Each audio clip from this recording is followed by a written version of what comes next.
Om.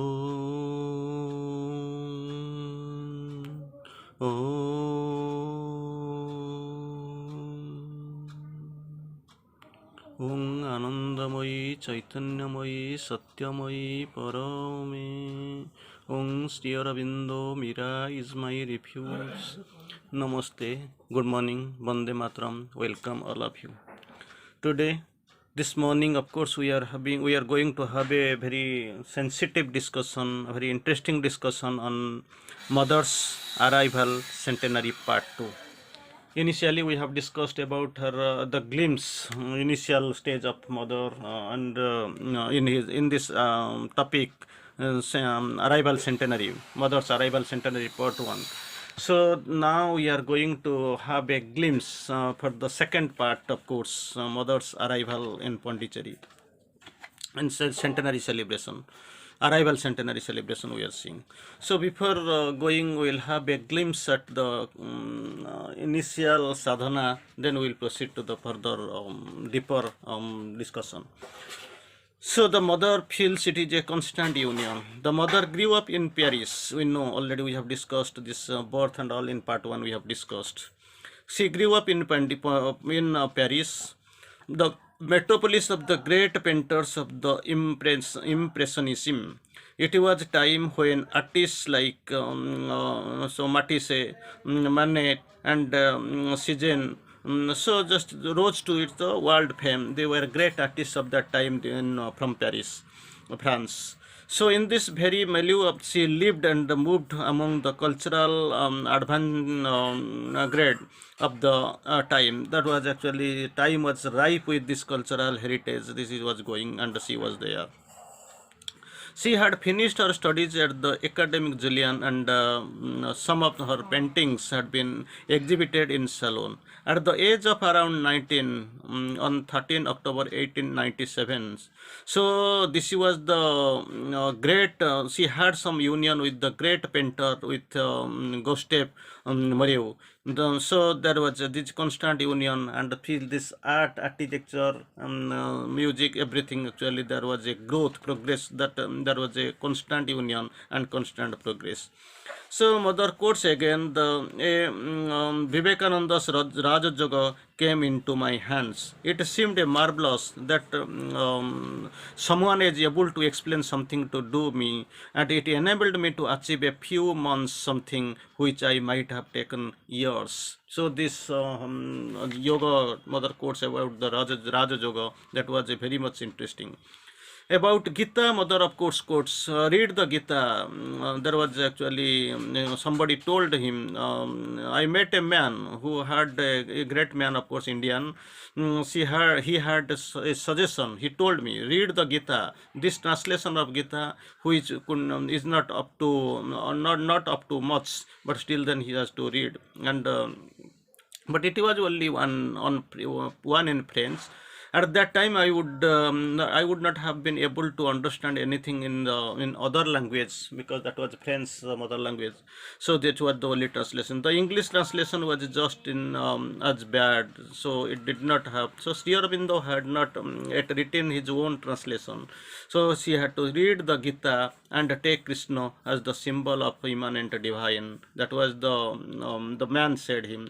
And the inner divine, the Krishna, you read and have a darshan. Then again also there was a beautiful quotation, of course. Read it with this knowledge that in the Gita, Krishna represents the immanent divine, the divine who is within you. This is the great advice, the great word told by this gentleman. So again we'll see very interesting observations here, and this will reconcile it.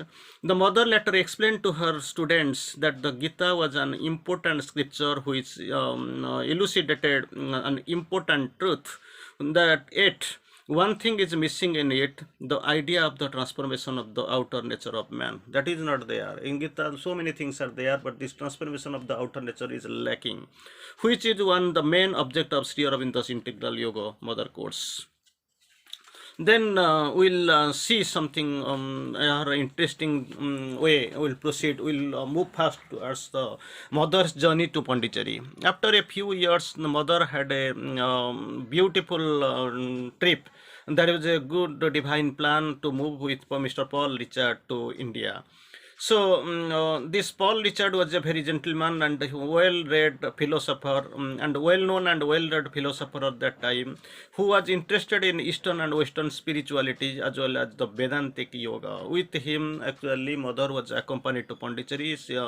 They had a political plans, of course, this gentleman Paul Richard had. In connection with his election campaign, he came to Pondicherry, which was at the part of the that time when the part of Pondicherry was the part of the French India. He also wanted to consult the advanced yogi about the symbolic meaning of the Star of David, and therefore went to see Sri Aurobindo, who was in exile, taking refuge, who was in that from the British India. Sri Aurobindo was staying in Pondicherry. Of course, it was the French India, part of the French India. So Richard has the several meetings with Sri Aurobindo, and one questions were symbolic character of the lotus. Sri Aurobindo explained in that lotus representing the opening of consciousness to the divine. Very interesting definition. When Richard returned to France, he told mother that Sri Aurobindo, and they started her with some good correspondence. In April 1924, Sri Aurobindo wrote to a friend that the Richards had the rare example of European yogis who had not been misled by abrogations of the spiritual path. He is on the true path. About Paul Richards, Sri Aurobindo city was the observation. The mother felt irresistibly drawn towards India, the one country which she had always felt to be her own true mother in country.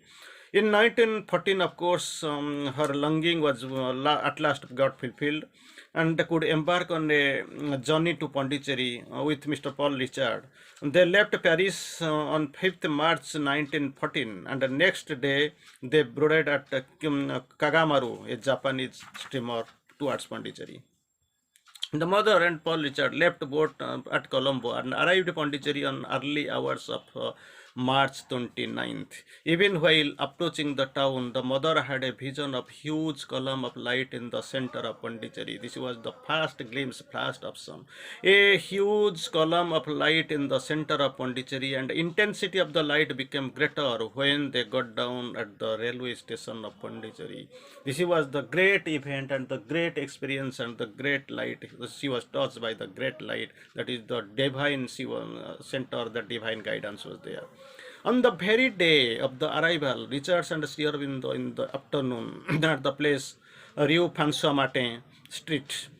The first physical meeting with Sri Aurobindo was a decisive experience on the mother, and she immediately recognized that one whom she had often met in her dreams, and she had called Krishna. This Krishna is no other that the person who is the deity angel who is coming in her dreams, whom she used to call Sri Krishna, is no other than Sri Aurobindo. She was now deeply convinced that her place was in his side, and her work was in India only. After the meeting, first meeting, of course, she had written in her diary, it matters a little that there are thousands of beings plunged into the densest ignorance. He, whom we saw yesterday on the earth, his presence is enough to prove that a day will come when the darkness will be transformed into the light. The matter of transformation, this darkness will be transformed into the light, and thy reign shall be actually be established upon the earth. The divine reign will be established on the earth. There will be transformation of this darkest night into the very dazzled light. Then again, mother quotes very beautifully that beauty of the thing. Mother quotes here.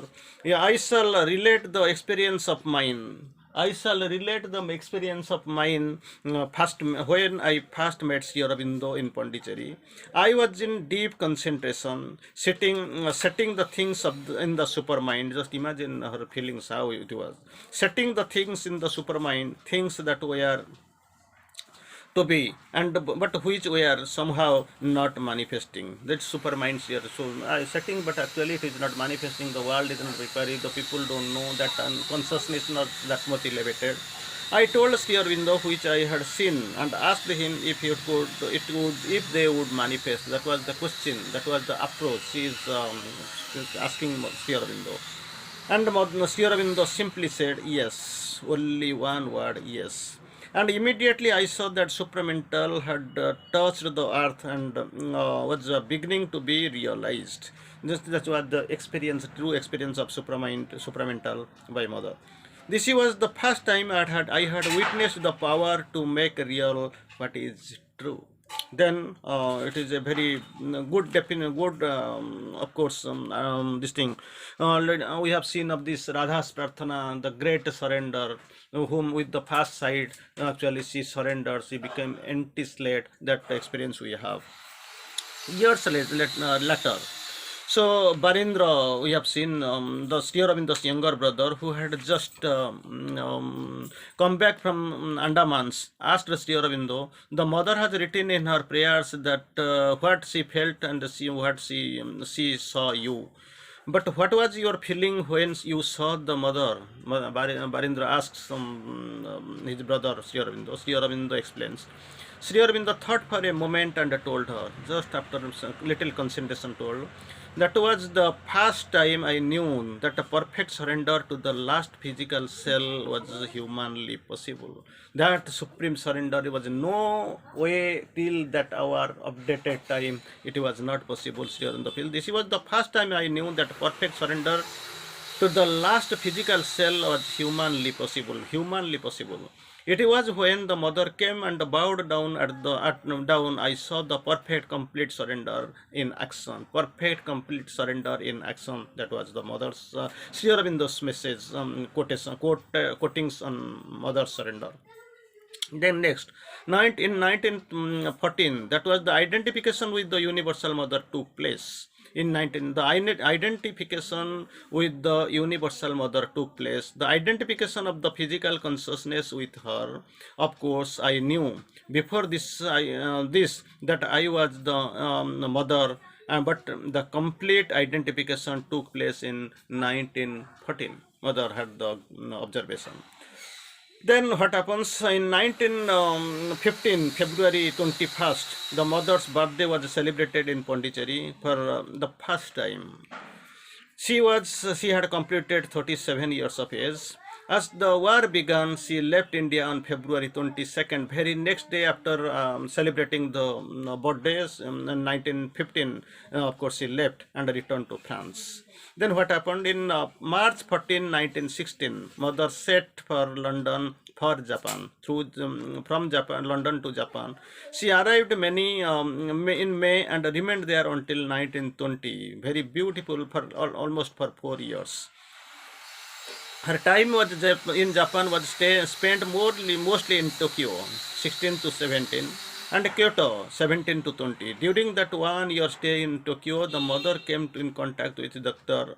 Okua, who was the professor of the university with his wife, and also mother jealously asked about the Japanese way of life and adopted kimono as her dress. She had extraordinary living touch with the plant of the world of Japan and Ireland, and learned the typical ceremony of the flower arrangement. She was charmed with the fairy beauty of the landscapes and the orderliness of the people. She warmly appreciated the art of the country and the daily life of abnegation, obedience, and self-sacrifice. Again, mother quotes, possesses the vitality and the concentrated energies of union with has not yet reached its zenith, still a long way to go. So from the artistic point of view, the point of view of the beauty, I don't think there is a country as beautiful as Japan. So this was the position, this was the situation. Mother returns to Pondicherry. The sadhana and the work were awaiting for the mother's coming. Think she came, she settled in 19 April 24. That was